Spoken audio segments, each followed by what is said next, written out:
You are watching Grace Television.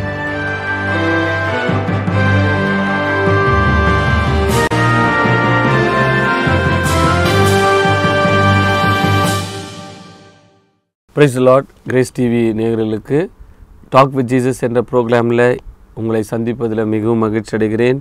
இன்றைக்கு கர்த்தருடைய வார்த்தையிலிருந்து யாத்ராகமம் 15ஆம் அதிகாரம் 11ஆம் வசனத்துக்கு நாம் திருப்பிக் கொள்ளலாம். Exodus chapter 15 verses 11. கர்த்தாவே, தேவர்களில் உமக்கு ஒப்பானவர் யார்? பாருங்கள், எவ்வளோ அருமையாக இருக்கிறது. தேவர்களில் உமக்கு ஒப்பானவர் யார்? Who is like unto thee, O Lord? நம்முடைய தேவனுக்கு ஒப்பானவர் யார்? பரிசுத்தத்திலே மகத்துவம் உள்ளவர். He is a holiness. அவர் நம்முடைய ஆண்டவருடைய ஒரு பெரிய ஸ்பெஷாலிட்டி என்னன்னா, பரிசுத்தத்தில் அவருக்கு ஒப்பானவர் யாரும் இல்லை. துதிகளிலே பயப்படத்தக்கவர், அற்புதங்களை செய்கிறவருமாகி உமக்கு ஒப்பானவர் யார்? Wonders, doing wonders. அப்போது ஆண்டவராக இயேசுவை போல அற்புதம் செய்தவர் யாரும் இல்லை இந்த உலகத்தில். மரித்தோரில் உயிரோடு எழுப்பினார், குஷ்டரோகிகளை சுகப்படுத்தினார், வியாதியஸ்தர்களுக்கு சுகம் கொடுத்தாரு, மரித்து அவர் உயிரோடு எழுந்தார். பிறகு கால் இல்லாதவங்களை நடக்க வச்சார். அவர் பண்ண அற்புதங்கள் ஏராளம். 5 அப்போ 2 மீன் எடுத்து 5000 பேருக்கு போஷிக்கிறாரு. அப்போது ஆண்டவராகி தேவனே, உமக்கு ஒப்பானவர் யார்?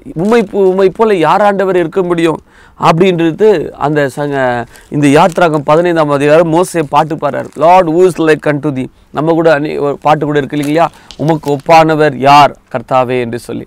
அப்போது பரிசுத்தத்தில் நம்முடைய தேவனுக்கு ஒப்பானவர் இல்லை. பிறகு துதிகளிலே பயப்படத்தக்கவர், அற்புதம் செய்கிறதுல அவரை போல் அற்புதம் செய்கிறது இந்த உலகத்தில் யாருமே இல்லைங்க. ஏன்னா மரித்தோரை எழுப்புறது, குஷ்டரோகிகளை சுகம் கொடுக்கறது, அவர் பண்ணியிருக்கிற அற்புதங்கள். ஆண்டவராக இயேசு கிறிஸ்து சிவந்த சமுத்திரத்தை 2 பிளந்தார் மோசேயின் காலத்தில். அப்படியே வனாந்தரத்தில் அவங்களுக்கு தண்ணீரை கொடுத்தார். எகிப்தர் அவங்கள பிடிக்க வரும்போது எல்லாம் கடைசியில் சிவந்த சமுத்திரத்தில் எல்லாம் மரித்து போனாங்க. தேவ ஜனங்களை பத்திரமா காப்பாற்றினார். நம்முடைய தேவனுக்கு ஒப்பானவர் வேற யாரும் இல்லை.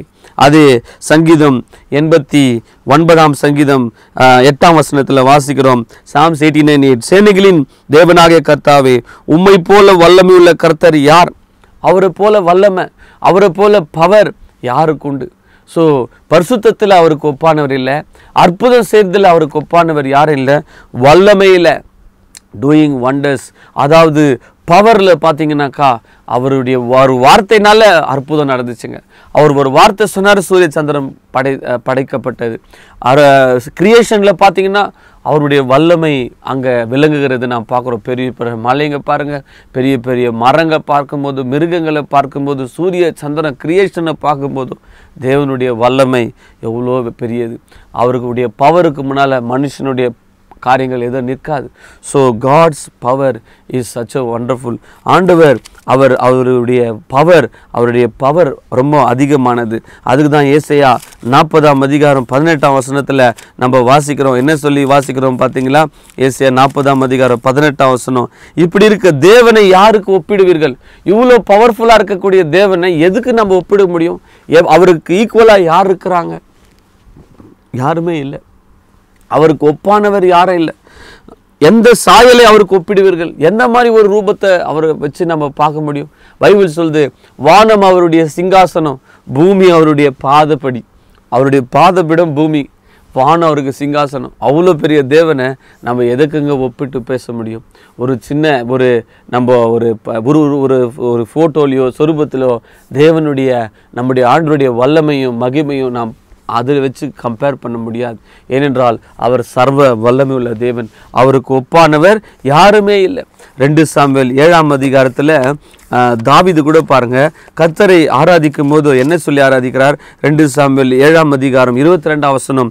ஆகையால் தேவனாகிய கர்த்தாவே, நீர் பெரியவர் என்று விளங்குகிறது. நாங்கள் எங்கள் காதுகளால் கேட்ட சகல காரியங்களிலும் தேவரீருக்கு நிகரானவர் இல்லை, உம்மை தவிர வேறு தேவனும் இல்லை. பாருங்க, தாவீது எவ்வளவு அருமையா சொல்லி டிஸ்கிரைப் பண்றாருன்னா, தேவரீருக்கு நிகரானவர் இல்லை, nobody is compared to you அப்படின்னு சொல்றார். உம்மை தவிர ஒரு தேவன் இல்லை, நீர் பெரியவர், யூஆர் a great God என்று சொல்லி ஆராதிக்கிறார்.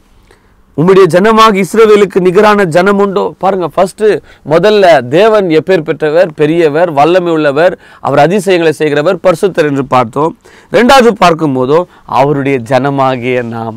பாருங்க, தாவீது அந்த 2 சாமுவேல் 7:23 தேவனுடைய ஜனமாக இஸ்ரவேலே, அதாவது நம்ம தான் இஸ்ரவேல் ரட்சிக்கப்பட்ட தேவ ஜனங்க, நம்மை பார்த்து சொல்றாரு, அவர் நிகரான ஜனம் உண்டோ பூலோகத்தில் ஜாதிகளில் இந்த ஒரே ஜாதியை தேவன் தமக்கு ஜனமாக மீட்பதற்கு. பிரியமானே, இந்த பெரிய தேவன், இந்த வல்லமையுள்ள தேவன், இந்த அற்புதங்களை செய்கிற தேவன், அவருக்கு ஒப்பானவர் யாரும் இல்லை. அந்த தேவன் என்ன செய்தார் என்று சொன்னால், நம்மை அவருடைய பிள்ளைகளாக, அவருக்கு சொந்த ஜனமாக நம்மை மீட்டு கொண்டார். அவருடைய ரத்தத்தை சிந்தி ஏசப்பா நம்மை மீட்டு கொண்டார். தமக்கு ஜனமாய் மீட்பதற்கு, தமக்கு கீர்த்தி விளங்கப்படுவதற்கு ஏற்பட்டாரே. பாருங்களேன், முதல்ல தேவன் பெரியவர், ரெண்டாவது பார்க்கும்போதோ நம்ம எவ்வளோ பாக்கியவான்கள் பெரியவர்கள் என்று சொன்னால், இந்த பெரிய தேவன் நம்மை மீட்டு கொண்டார். ஹல்லேலூயா. உங்களை என்னையும் தேவன் மீட்டு கொண்டாரே. முதலாவது தேவனுக்கு ஒப்பானவர் யார்? ரெண்டாவது கர்த்தரால் ரட்சிக்கப்பட்ட ஜனம். பாருங்கள், அதை குறித்து உபாகமத்தில் டியூட்டரானமி சாப்டர் 33 நம்ம வாசிக்கிறோம். அங்கே மோசே தேவ ஜனங்களை பார்த்து அங்கே சொல்லுகிற ஒரு வார்த்தை எவ்வளோ அற்புதமானது பாருங்க. உபாகம் 33:27 அநாதி தேவனே உனக்கு அடைக்கலம், அவருடைய நித்திய புயங்கள் உனக்கு ஆதாரம். அவர் உனக்கு முன் உன் சத்துருக்களை துரத்தி அவர்களை அழித்து போடி என்று கட்டளிடுவார். பாருங்க, இஸ்ரவேல் ஜனங்களை பார்த்து அங்கே மோசே சொல்றாரு, உனக்கு சகாயம் வானத்திலிருந்து வரும். 26ஆம் வசனத்தில் டியூட்டரானமி 33:26 அவர் உனக்கு சகாயமாய் வானங்களில் மேல் தமது மாட்சிமையோடு ஆகாய மண்டலங்களில் மேலும் ஏறி வருகிறார். உனக்கு ஹெல்ப் பண்றதுக்கு அந்த பெரிய தேவன் வருகிறார்.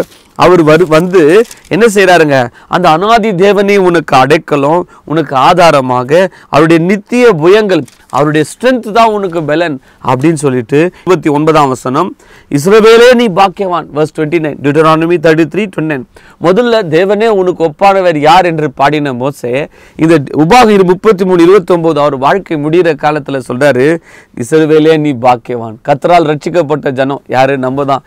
ஏசப்பாவை நம்பி கர்த்தரா இயேசு கிறிஸ்து எனக்காக மரித்தார், என் பாவங்களுக்காக மரித்து அடக்கம் பண்ணப்பட்டு 3ஆம் நாள் உயிரோடு எழுந்தாரு, அவர் திரும்ப வரப்புறான் விசுவாசிக்கிற ரட்சிக்கப்பட்ட தேவ ஜனங்களை பார்த்து மோசே சொல்றாரு, கர்த்தரால் ரட்சிக்கப்பட்ட ஜனமே நீ பாக்கியவான்.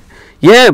உனக்கு ஒப்பானவன் யார் என்றார். ஃபர்ஸ்ட் தேவருக்கு ஒப்பானவர் யாருன்னு பார்க்கிறாரு. ரெண்டாவது சொல்றாரு, கர்த்தரால் ரட்சிக்கப்பட்ட ஜனமே சபை நம்மை பார்த்து சொல்றாரு, உனக்கு ஒப்பானவர் யார்? ஏன் நம்ம அவ்வளோ விசேஷத்தவன்கள்? ஏன் நம்ம என்ன ஸ்பெஷாலிட்டி? என்ன தேவன் ஸ்பெஷல், ஆனால் நம்மக்கிட்ட என்ன அப்படின்னு பார்த்தீங்கன்னா, உனக்கு சகாயம் செய்யும் கேடகமும் உனக்கு மகிமை பொருந்தின பட்டயம் அவரே. உனக்கு ஹெல்ப் பண்ணுறது யாருன்னா அந்த உன்னதமான தேவன். அதாவது பரிசுத்தத்தில் மகத்துவம் உள்ளவர்னு பார்த்தோம் இல்லையா, அவருக்கு ஒப்பானவர் யாரும் இல்லையே. அந்த பெரிய தேவன், அந்த உன்னதமான தேவன், அவர் ஒரு வார்த்தையினால வானத்தை பூமியை படைச்ச தேவன், அற்புதம் செய்ததில் அவரை போல ஒருத்தரும் இல்லை. அந்த தேவன் நமக்கு சகாயராக இருக்கிறபடியால் உங்களுக்கும் எனக்கும் யார் தெரியுங்களா? ஹெல்ப்பர். நமக்கு அதான் சங்கீதக்காரன் சங்கீதம் 121:1-2 சொல்றாரு, எனக்கு ஒத்தாசி வரும் பர்வதங்களுக்கு நேராக கண்கள் ஏறெடுக்கிறேன், வானத்தையும் பூமியும் உண்டாக்கின கத்திரத்திலிருந்து எனக்கு ஒத்தாசி வரும். My help comes from the Lord. உங்களுக்கு யார் சகாயர்? வானத்தை பூமியை படைச்ச கடவுள், அவர் தாங்க சகாயர். ஆண்டவராக இயேசு உங்களுக்கு சகாயராக இருக்கிறார். பரிசுத்த ஆவியானவர் நமக்கு சகாயராக இருக்கிறார்.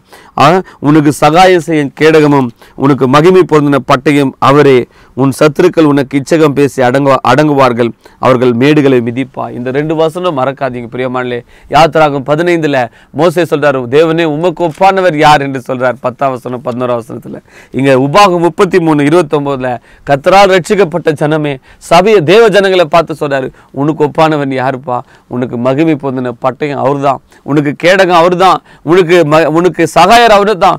அந்த தேவன் உன்னோடு கிடைக்கிறபடியால் உன் சத்துருக்கள் எல்லாம் உனக்கு அடங்குவார்கள் சொல்றார். பிரியமானே, உண்மையாகவே நீங்க பாக்கியவான்கள். கர்த்தரா இயேசுவை நம்பி அவருடைய ரத்தத்தினால கழுவப்பட்ட நம்ப பாக்கியவான்கள் என்று சொல்ல முடியும். உங்களுக்கு ஒப்பானவர் யார்? ஏன்னா உங்களுக்கு சகாயர் தேவனே. யார்? எந்த தேவன்? வானத்தை பூமியை படைத்தவர் ஆண்டவராக இயேசு சர்வ வல்லமை உள்ளவர்.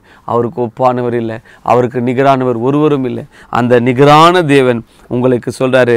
கடைசியாக சங்கீதம் 35:10 அந்த தேவன் என்ன செய்கிற தேவனாக இருக்கிறார்? சங்கீதம் 35:10 சிறுமைப்பட்டவனை அவனிலும் பலவானுடைய கைக்கும் சிறுமை எளிமையானவனை கொள்ளையிடுகிறவனுடைய கைக்கும் தப்புவிக்கிற உமக்கு ஒப்பானவர் யார் கர்த்தாவே? பாருங்களேன், அந்த சிறுமையானவர்களை தப்பிக்கிறது. ஒருவேளை நீங்கள் இன்றைக்கி உங்கள் வாழ்க்கையில் சிறுமைப்பட்டிருக்கலாம், கஷ்டப்பட்டிருக்கலாம், யார் எனக்கு உதவி இல்லையே என்று நினைக்கலாம். ஆனால் வானத்து பூமியை படைத்த ஆண்டவர் சொல்கிறாரு, உனக்கு ஒத்தாசை நான் தான், உனக்கு ஒத்தாசை நான் தான். சிறுமி எளிமையானவனை கொள்ளையடுகிற உடைய கைக்கு தப்புவிக்கிறவர் உமக்கு ஒப்பானவர் யார்? பாருங்கள், சிறுமியானவங்க எளிமையானவங்க பலவானுடைய கையிலிருந்து அவங்கள தப்புவிக்கிறார். சத்துருவாகிய சாத்தானுடைய கையிலிருந்து ஆண்டவர் உங்களை என்னையும் விடுவித்தார். இந்த உலகத்தினுடைய பிரச்சனையிலிருந்து விடுவித்து நம்மை காக்குவதற்கு தேவன் வல்லவராக இருக்கிறார். ஜெபம் பண்ணலாம். அன்பின் பரலோக பிதாவே, இயேசு இரட்சகர் நாமத்தினால உமக்கு ஒப்பானவர் யாரப்பா? உமக்கு நிகரானவர் இல்லையே, உமக்கு ஒப்பானவர் தெய்வம் இல்லை. வானத்தை பூமியை படைத்தவர், பரிசுத்தத்தில் மகத்துவம் உள்ளவர், துதிகளிலே பயப்படத்தக்கவர், அவ்வளோ பெரிய தேவன், வானம் எனக்கு சிங்காசனம், பூமி எனக்கு பாதப்படின்னு சொன்ன மகா பெரிய தேவனை உம்மை ஸ்தோத்தரிக்கிறோம், ஆராதிக்கிறோம். அன்று இந்த வசனத்தை கேட்ட ஒவ்வொருத்தரும் கர்த்தராகிய இயேசுவை ஏற்றுக்கொண்டு ரட்சிக்கப்பட்டு அந்த பாக்கியவான்களாக மாற்ற உம்முடைய ஒத்தாசையை அவர்கள் பெற்றுக்கொண்டு அவர்கள் பாக்கியவான்களாய் மாற செபிக்கிறோம். ஆண்டவரே, கர்த்தரால் ரட்சிக்கப்பட்ட ஜனமே உனக்கு ஒப்பானவர் யார்? உனக்கு பட்டயம் அவர் தான், உனக்கு சகாயர் அவர் தான் என்று சொல்லி அவர்கள் போக உதவி செய்யும். இயேசு இரட்சகர் நாமத்தில் வேண்டிக் கொள்கிறோம் பிதாவே. ஆமேன், ஆமேன். Praise the Lord. God bless you.